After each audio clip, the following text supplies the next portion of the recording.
Pork barrel ang unprogrammed appropriations. Ano po ba ang UA and how is it released?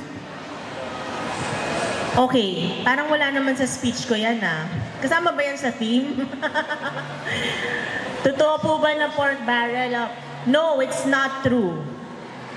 Magkaiba yan Pag sinabi mo kasing pork barrel, lump sum fund yan at hindi mo alam kung saan gagamitin.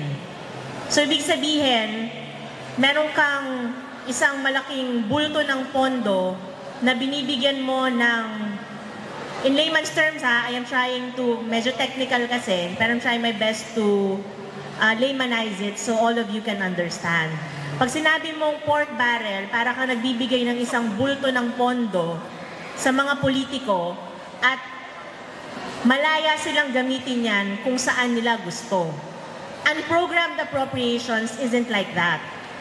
Kasi ang unprogrammed appropriations po, linawin natin meron kasi sa budget na tinatawag na programmed appropriation at meron ding unprogrammed. Yung programmed appropriation, yan po yung inaaprubahan ngayon, yung 6.793 trillion pesos. Yung unprogrammed po, hindi siya kasali doon. Separate siya. Ang UA po is a standby appropriations.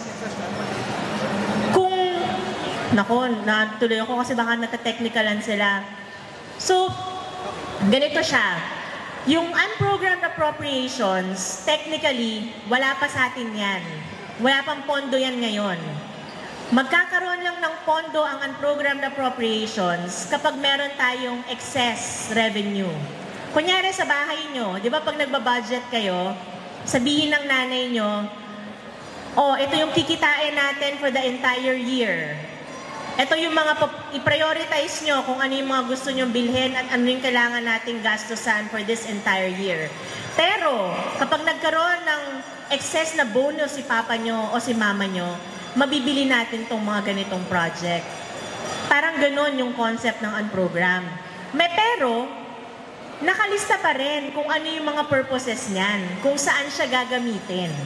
So sa General Appropriations Act, meron po tayong 11 purposes kung saan po pwede lang gamitin ang unprogrammed appropriation. Nandoon yung social assistance for government support programs, nandyan din yung support for AFP modernization program, yung assistance to rice farmers, nandyan din yan. Yung support for foreign assisted projects, nandyan din po yan. Yung mga peso counterpart. Yung malalaking project, di ba nakikita nyo kung taga Pampanga kayo, yung ginagawang PNR, Clark, di ba? Yung mga pondo nun, yung loan proceeds, napupunta po yan sa unprogrammed appropriations. So, paano siya inire-release? Very strict, very lenient ang process. Hindi po siya discretionary fund ng DBM. Yung parang kung saan lang namin gustong ibigay, mabibigay namin. That's not true. That's fake news.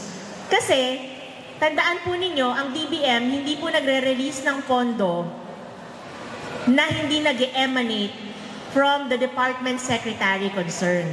So, halimbawa, ang DPWH, meron silang gustong ipa-release from unprogrammed na, let's say, an infrastructure project. Hindi DBM ang mag-i-initiate ng release. Yung department secretary susulat sa DBM justifying why they need that release. So kailangan sasabihin nila, please DBM, i-release nyo yung pondo na to kasi shovel ready na to, urgent ito, makaka-apekto sa ekonomiya kapag hindi nirelease yung pondo para dito. Backed with documentation, complete documentation. Diba? At syempre, kung may excess revenue nga. Ngayon, kung any of those triggers hindi ma-meet, hindi natin mare-release yan. Pero kung lahat naman ng triggers nandun, complete, may justification coming from the department secretary, diba? Complete documentation, may-review naman, at meron tayong excess revenue, who are we not to release? Kami naman yung makukuha. Diba? Kasi batas yan Batas yan, nasa GAA yan So, ang nakalagay sa GAA, lahat ng items na nandun, basta ipinasa ng Kongreso, kailangang i-release. So, ang DBM, sumusunod lang. kung anong nakalagay na item sa GAA for release, yun ang inire-release namin as long as nagko-comply sa mga requirements. So, kagaya ng sinasabi ko, hindi totoo na ang unprogrammed appropriations ay pork barrel. Malayo po sa katotohanan yan. It's not true at all. Thank you. Thank you, Yusek Goddess.